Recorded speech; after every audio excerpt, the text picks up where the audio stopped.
뭔데 이게? 이거 뭔 일이로 이거? 옆에 봐라, 막 불 다 붙었다. 지난 3월 하순 영남 지역을 덮친 초대형 산불. 이거 봐, 이거 봐라, 이거 봐. 차에 불이 붙어 들어온다.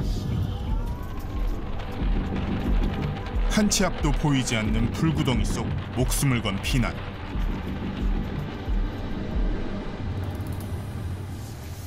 그리고 멈출 수 없었던 화마와의 사투. 오, 조심! 뒤에 바람! 바람! 온다!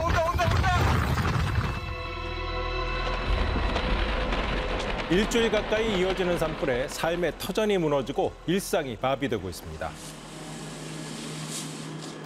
모든 것을 앗아가는 이른바 괴물 산불은 이제 더 자주, 더 크게 일어나고 있습니다. 괴물 산불이라고 얘기하지만 저는 이렇게 표현하고 싶어요. 산불은 언제나 괴물이었다고 생각하거든요.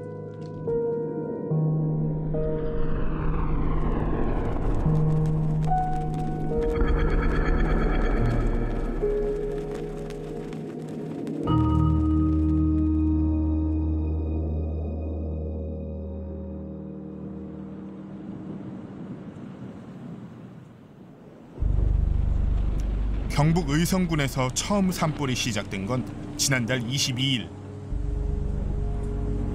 순간 최대 풍속 초속 27m에 이르는 태풍급 강풍은 불씨를 사방으로 흩날렸습니다. 바람을 타고 날아간 도깨비불에 산불은 순식간에 인근의 안동과 영양, 청송으로 번졌고 사흘 만에 경북 영덕군의 해안가 마을까지 불태웠습니다. 정전에다가 까만 정전에다가 아무 세게 물 안 나오니까 도저히 감당할 수가 없죠. 그래 대피하는 것만 가장 현명했고.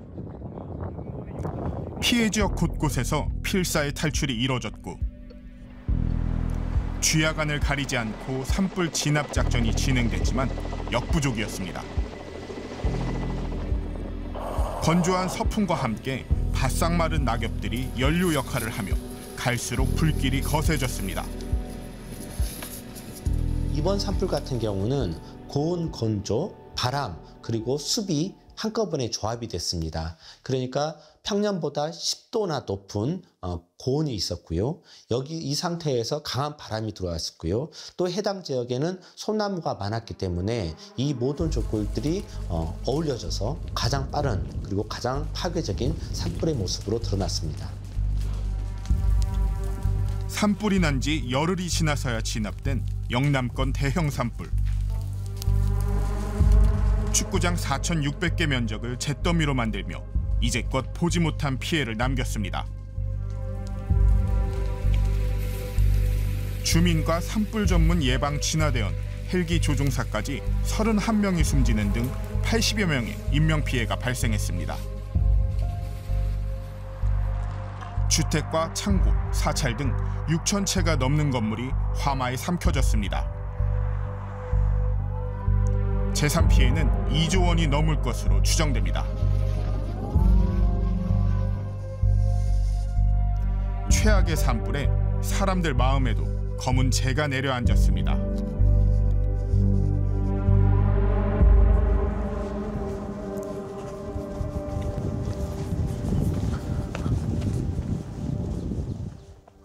산불 진압 이틀 뒤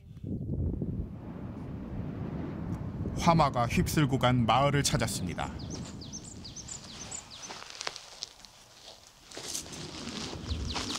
(30여) 가구가 모여 살던 이 마을은 이번 산불로 대부분의 집이 불에 탔습니다. 마을 곳곳은 형체도 알아볼 수 없이 무너져 내렸습니다.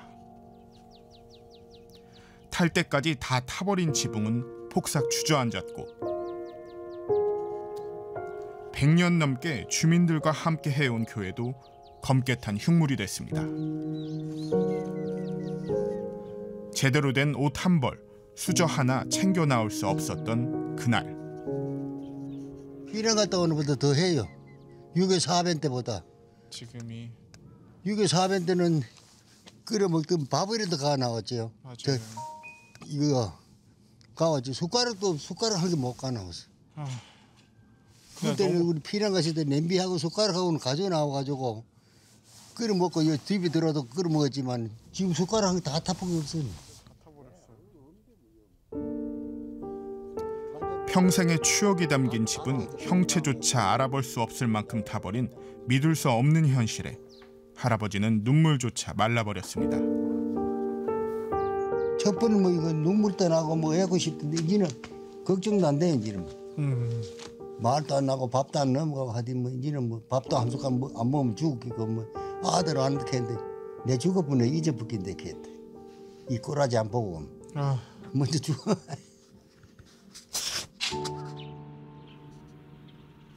피해가 큰 만큼 복구 작업도 섣불리 진행하기 어려운 상황.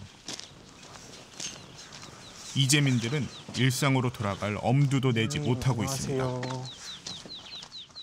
할머니 여기 시집한 22에 와가지고 55년이나 됐는데 지금 78이니까 그래 됐는데 저걸 다 거기 다 묻어버리니까 평생 계셨던 집인데. 눈물이 나서 못해요 내가. 맞아. 아, 죄송해요. 저 여쭤보는 것도.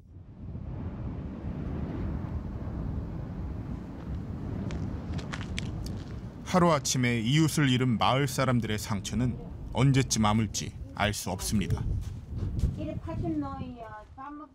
저녁 먹다가 숟가락 한 들었다가 이장이 해가를 펴서 불이 막 천지하고 막 양자 막 저 뒤에 앞에 가펴는 눈을 떠내야 먹을 뻔해든 동 뭐 어이든 동이요 내 살에도 싶어가 막 할머니하고 막 할아버지하고 막 80평생 살다가 이런 일도 있었으니까 너무나 참 참혹한 일이다.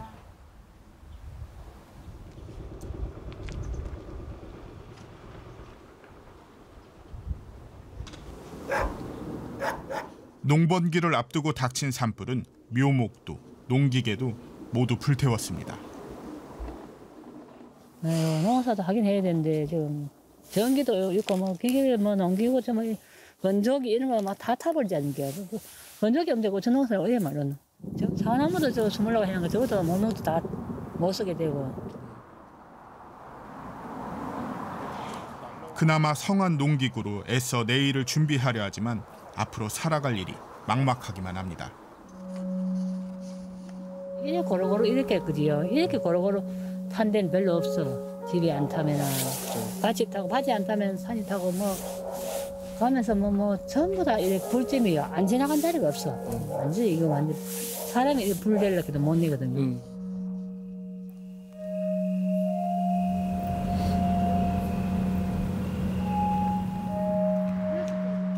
삶의 터전을 잃은 이재민들이 모인 곳은 임시 대피소.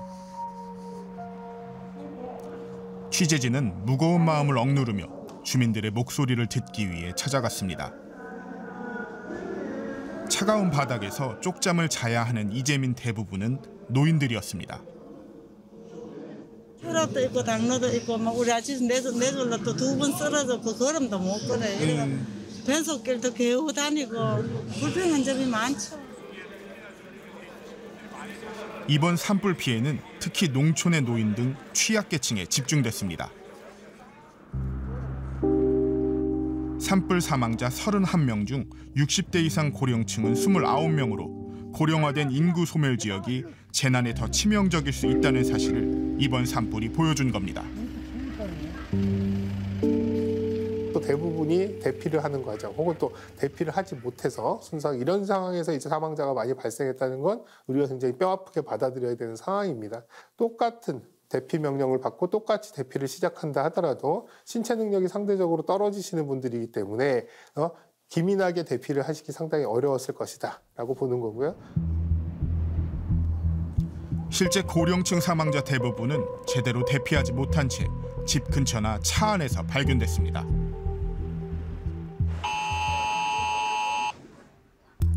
산불 발생 당시 주민들의 대피를 위해 1000건이 넘는 재난 문자가 발송됐지만 대피 장소는 수시로 바뀌었고 이마저도 통신이 끊기거나 구형 휴대전화를 사용하는 고령층에겐 잘 닿지 않았습니다.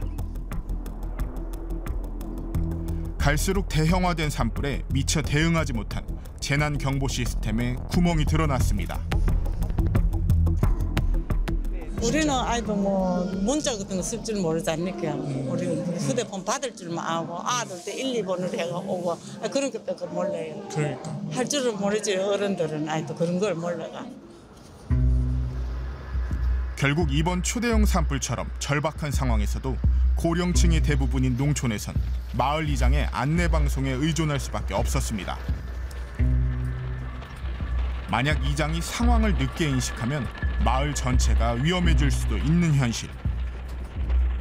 정부와 지자체의 경보와 대피 시스템 정비가 시급하다는 지적이 나오는 이유입니다. 훨씬 더 선제적인 대피를 하시는 게 중요하거든요.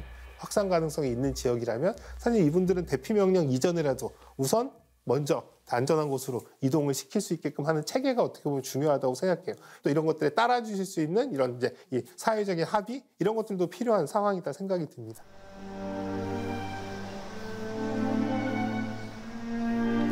열흘 동안 기세가 꺾이지 않고 곳곳을 불태웠던 산불. 다시 찾아간 피해 현장에선 현재 산불 대응 시스템의 한계를 확인할 수 있었습니다.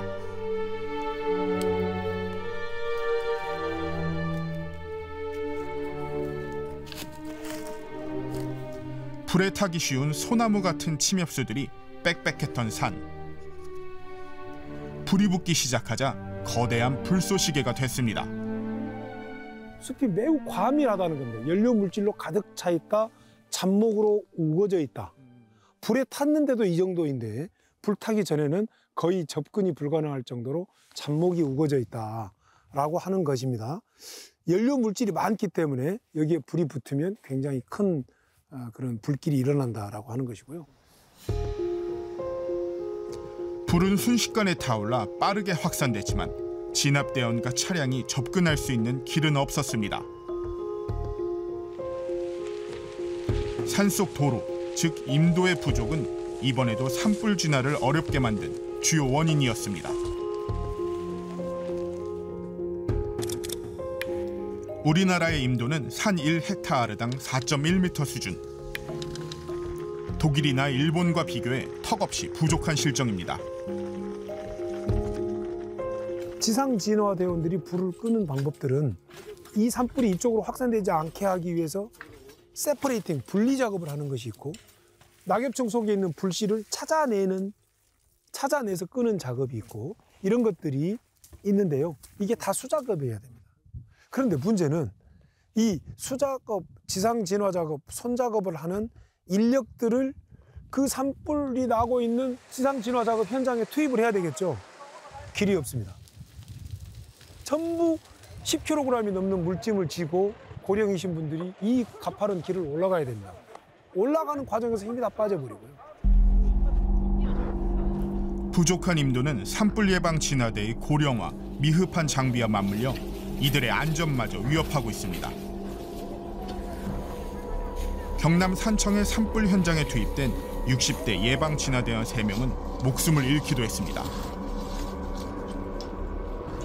임도를 이용한 지상 진화 작업이 어려운 만큼 현재 산불 진압은 대부분 헬기에 의존할 수밖에 없는 실정입니다.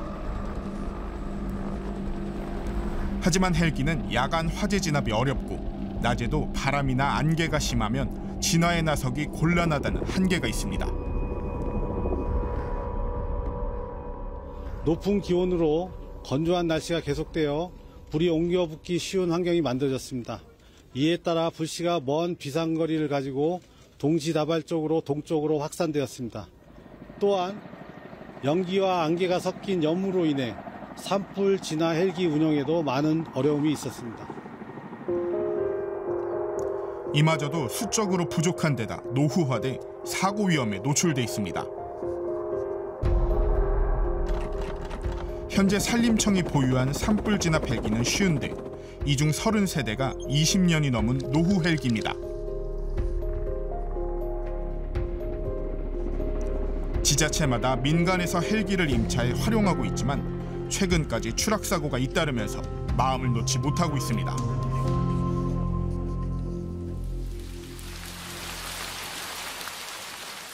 결국 이번에도 산불 진화의 변곡점이 된 것은 비였습니다.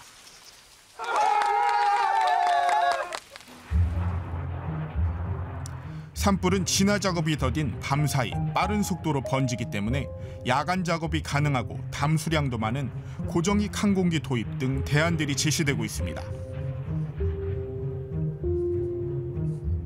하지만 예산 문제 등으로 논의는 여전히 제자리 걸음입니다.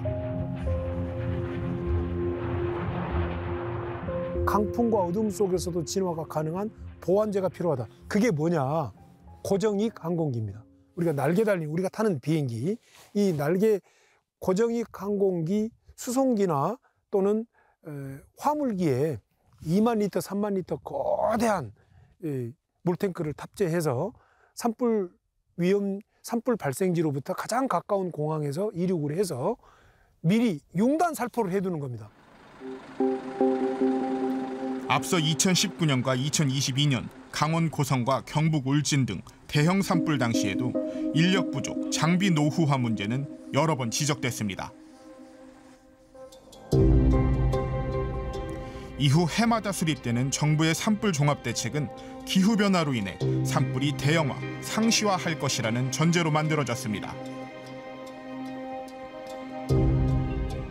그러나 이번 최대 규모의 산불, 최악의 피해에서 드러나듯 각종 개선책 이행률은 낙제점에 가깝습니다. 영남 산불은 예견된 재앙이라는 평가가 나오는 이유입니다. 기후변화와 산불이 결합되면 그 파괴력은 우리가 상상할 수 없을 정도로 큽니다. 그러니까 이제는 기존과 같은 대응 방식, 기존과 같은 자원을 가지고는 한계에 다다랐다. 이제는 모든 것을 산불의 파괴력에 맞춰서 다시 재설계를 해야 된다. 과거의 산불의 시대는 이제 갔고 새로운 초대형 산불의 시대가 이번 산불을 계기로 열렸다. 이렇게 생각이 듭니다.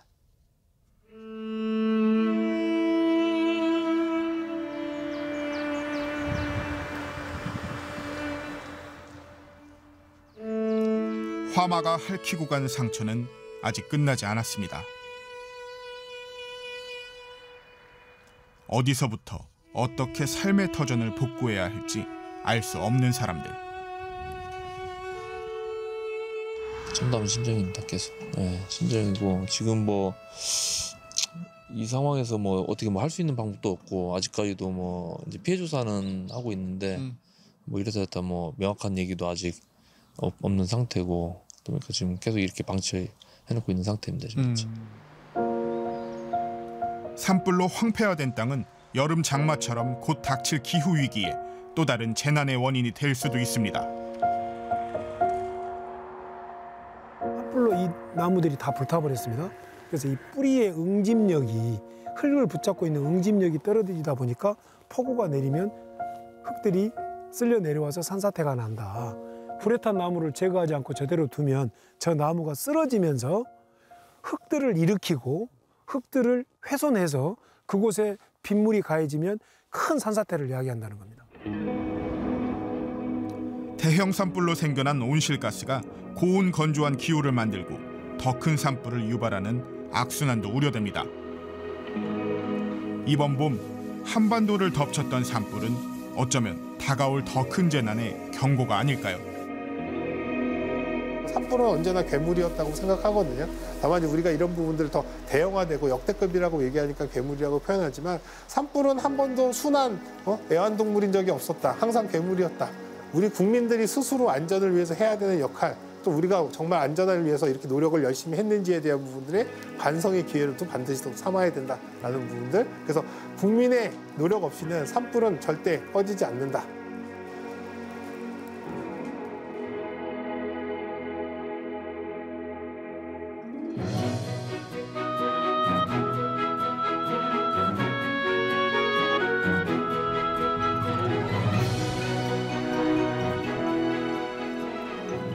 학사모를 쓰고 기념사진을 찍는 학생들.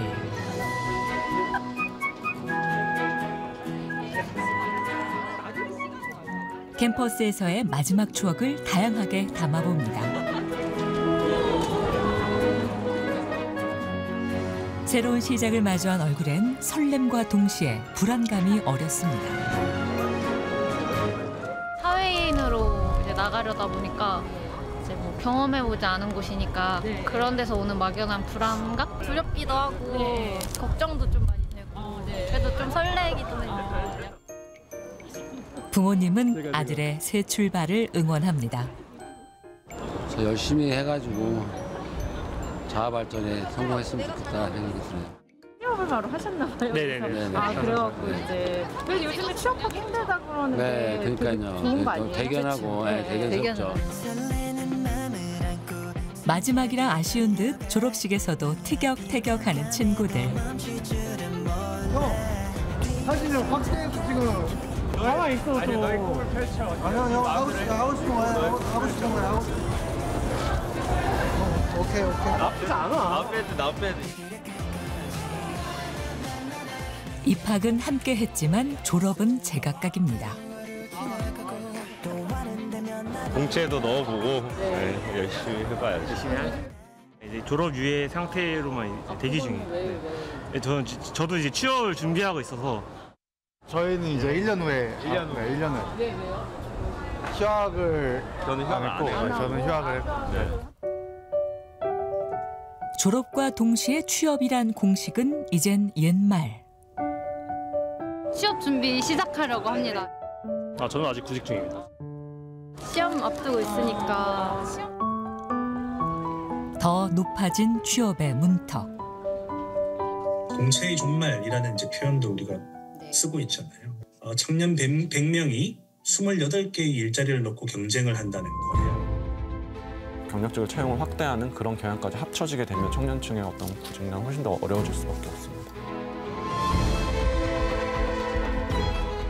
청년들은 어떻게 해야 앞으로 나아갈 수 있을까요?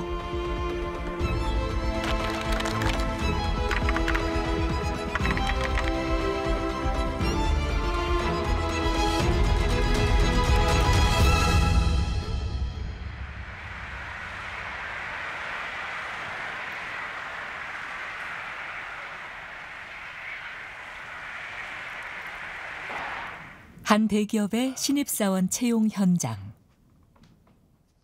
여러분 오늘 보셔야 될 면접은 총 2가지라고 보시면 될 것 같고요. 첫 번째는 PT 면접, 그리고 두 번째는 다대다 면접이라고 보시면 될 것 같습니다. 긴장감 속에 실무 면접이 시작됐습니다. 지원하신 이유가 어떤 것이 있는지 좀 말씀해 주실 수 있으실까요? 글로벌로 향하는 방향성을 보이고 있는데요. 난감한 질문에도 지원자들의 대답은 막힘이 없습니다. 친구들이 지적하는 이런 단점 같은 게 있으시면은 한번 말씀해 주시겠어요? 집착이 심하다라는 말을 듣곤 합니다. 그러나 이런 집착이 오히려 한 가지 일에 대한 완수를 위한 꼼꼼함이라는 강점으로 또 이어질 수 있다고 생각합니다. 장점 아니에요?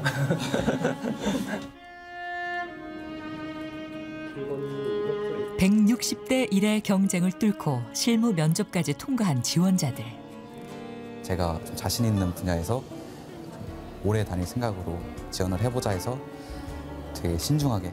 준비한다고 준비 많이 한 것 같은데 아직 많이 부족하다는 걸 깨달았고, 그래도 좀 가고 싶었던 이렇게 기업에 면접까지 올 수 있어서 너무 좋았던 것 같습니다.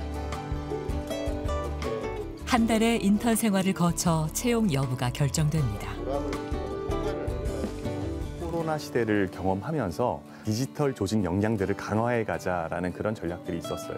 근데 이제 작년 말 그리고 지금 이제 올해도 조금 더 우리의 전략들을 바꿔가고 있습니다. 이미 디지털에 대한 인력들은 충분히 확보가 되어 있고 신입사원들 중에 우수한 글로벌 인재들을 확보하는 게 되게 중요해졌고, 그러다 보니 신입사원의 비중이 올라갔고 지금은 거의 경력과 신입의 비중이 반반 정도 되는 수준이라고 보시면 됩니다. 하지만 이처럼 신입사원을 채용하겠다는 기업은 해마다 줄고 있습니다. 올해는 국내 기업 10곳 중 6곳만 신규 채용을 계획하고 있었습니다. 이마저도 70% 정도는 경력직으로 채워질 거라고 전문가들은 예상합니다.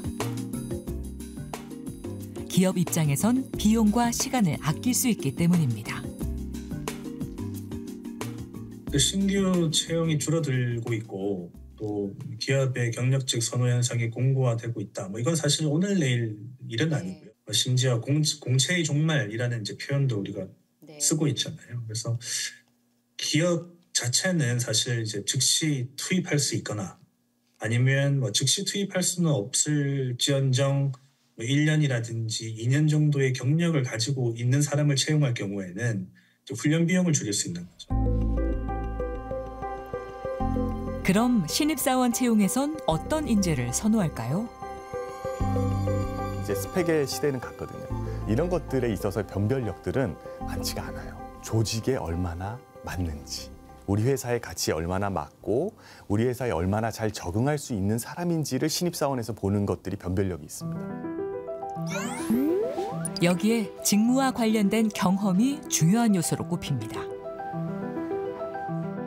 내가 어떠한 산업에 관심을 가지고 있고 내가 어떠한 직무를 업으로 선택할 건지가 이미 장기적 관점에서 세팅이 되어 있는 상태에서 연결되어 있는 인턴들이나 혹은 아르바이트이더라도 그런 관련되어 있는 일들을 나는 하면서 결국 장기적으로 내가 이 회사에 지원을 하기 위해서 이 직무에 본인의 이 스토리들이 연결이 돼야 됩니다.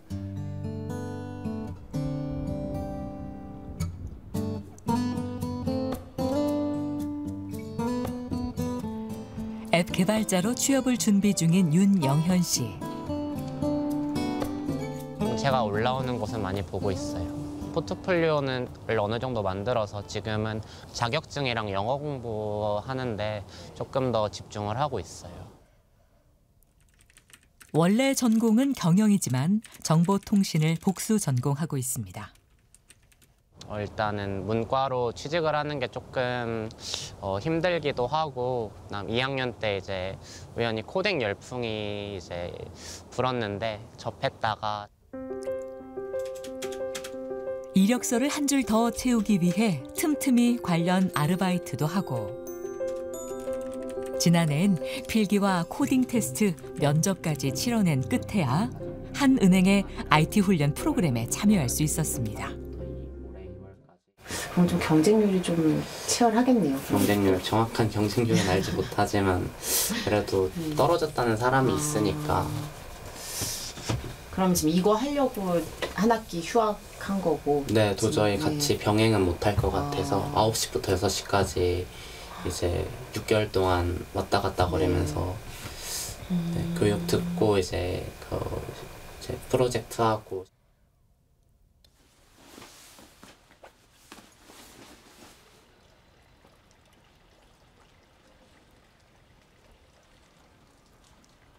최근엔 면접에 대비한 취업 준비 모임도 2개나 참여하고 있습니다.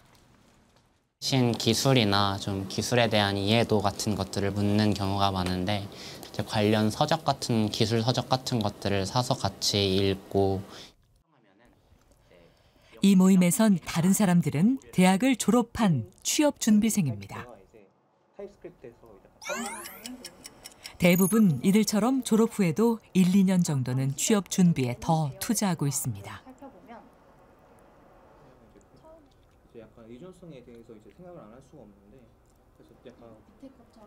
경기 침체로 채용 규모 자체가 준 데다 기업들의 경력직 선으로 취업의 문턱이 높아졌기 때문입니다.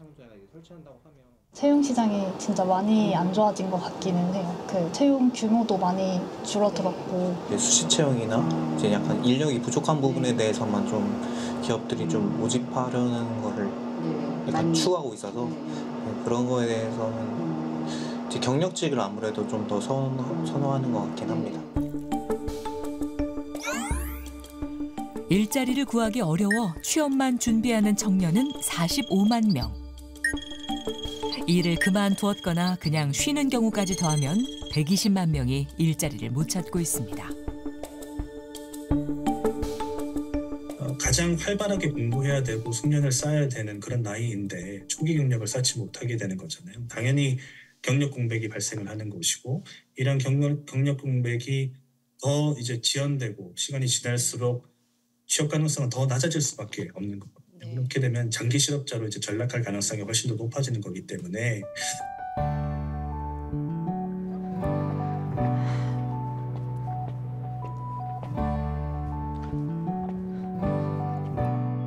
일자리를 못 구하고 있는 청년은 실제로는 더 많을 수 있습니다.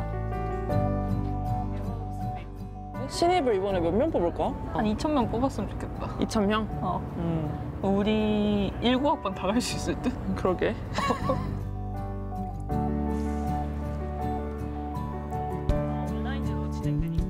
채용 공고를 살피는 두 대학생. 이수 학점을 모두 취득했지만 취업할 때까지 졸업을 미루기로 했습니다. 저는 남지수고요.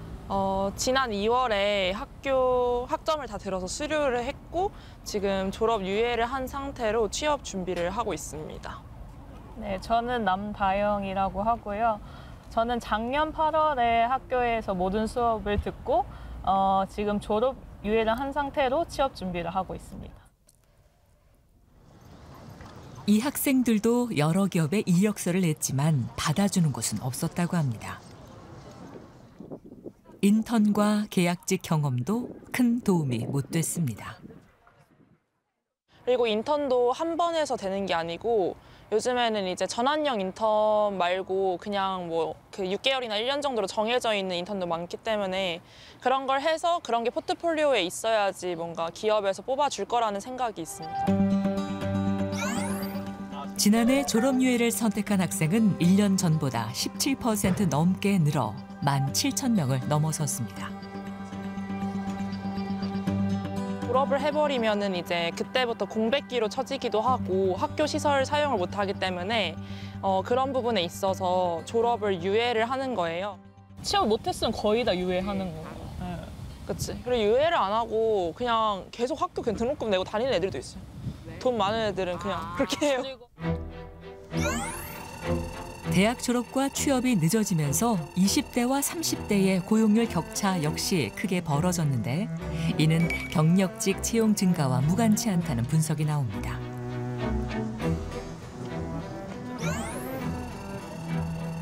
한국은행은 경력직의 채용 증가로 20대와 30대의 고용률 격차가 7%포인트 벌어졌다고 추정했습니다.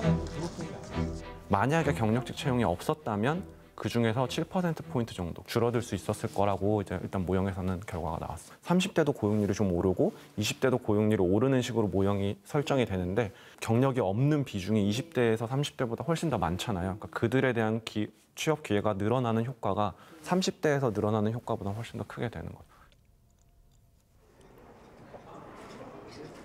취업이 늦어진 만큼 평생 소득도 줄 수밖에 없습니다. 공공기관에서 청년이 약 30년 정도 우리가 노동시장에 머문다고 생각을 했을 때 제 계산에 따르면 한 2년 정도 취업 기간이 줄어들게 됩니다.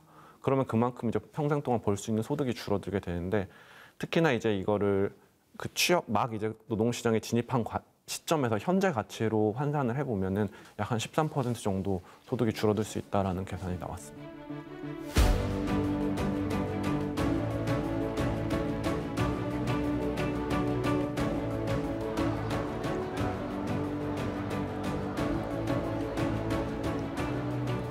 지난달 열린 채용 박람회.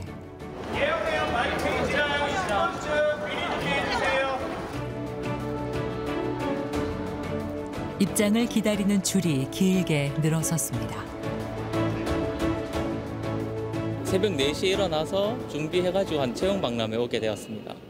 대구나 이런 지방권 이런 큰 채용 박람회 자체를 하기가 좀 힘든 환경이다 보니까 아무래도 제가 기업에 이제 취업하고 싶은데 그런 정보를 받기가 힘들더라고요. 한 대기업의 채용 설명회엔 청년 구직자들로 발 디딜 틈이 없습니다. 기업별 상담 부스에도 긴 대기줄이 세워졌습니다. 1시간 반 정도 기다렸어요. 네. 거의 지금 10시부터 4시까지는 네. 지금 식사도 못 하시고 네. 배고픈데 배고픔을 잊을 정도로 그렇게 많이 네, 절실하게. 네, 절실하게 다니고 있어요.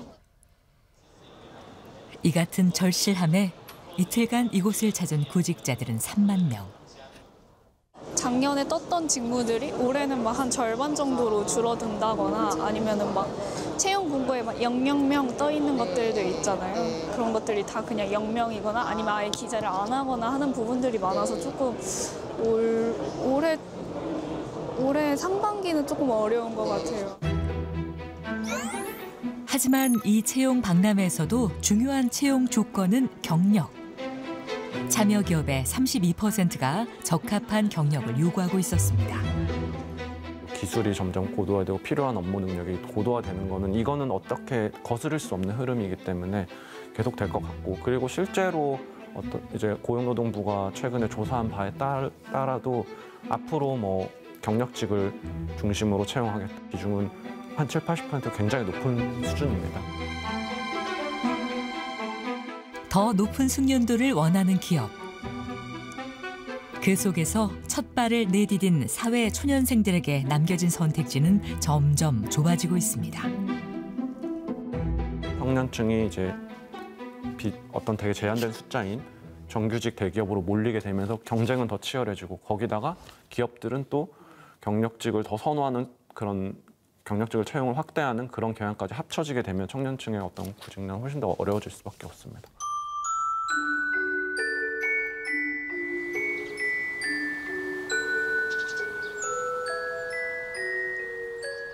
졸업 후 1년 정도 취업을 준비해온 유행선 씨. 80개 기업에 이력서를 냈지만 서류 전형조차 통과하기 어려웠습니다. 임원분들도 오셔서 해서 이제 자소서 첨삭 같은 것도 진행하고 면접도 좀 봐주시면서 하는 취업 준비를 스터디를 했었는데, 자소서도 완벽하다, 약간 좀 괜찮다 이렇게 컨펌을 받았는데 지원하면 죄다 서류 탈락으로 이어지게 돼서. 부족한 경력 때문이었을까 다시금 곱씹어 봅니다. 금턴이라고 불릴 정도로 인턴도 마찬가지로 구하는 게 정말 어려운데, 그거를 다 거친 완벽한 사람들만 구한다고 전 좀 판단이 되었더라고요. 이제는 해외로 시선을 돌려 취업 기회를 찾고 있습니다. 한국에서 계속 남아있으려고 했는데 한국 시장에서는 보다는 전 해외 취업 시장이 좀 더 기회가 많다고 이제 취업 준비를 하다 보니까 생각이 듣게 되었고, 사회에 갓 진출한 이들에게 유독 더 좁아진 취업문. 신입을 뽑았으면 좋겠어요. 솔직히 대학교 졸업한 애들이 어떻게 많은 경험을 하고 그러기가 쉽지가 않을 텐데. 출근을 제일 해보고 싶고, 다들 이렇게 콩나무 시루처럼 지하철에 껴가지고 출근하는 길을 함께 해보고 싶고요. 청년들의 소박한 바람은 이루어질 수 있을까요? 구직을 포기하거나 막 노력을 줄이는 청년들이 있잖아요. 그러니까 그분들이 이제 좀 포기하지 않을 수 있도록 어떤 인센티브라든지 아니면은 좀 더 집중적인 그런 컨설팅, 물론 청년들 구직 컨설팅 해주지만 그거를 그분들한테는 좀 더 적극적으로 해줘서 그분들이 좀 포기하지 않도록 좀 도와주는 것도 굉장히 중요하다고 생각합니다.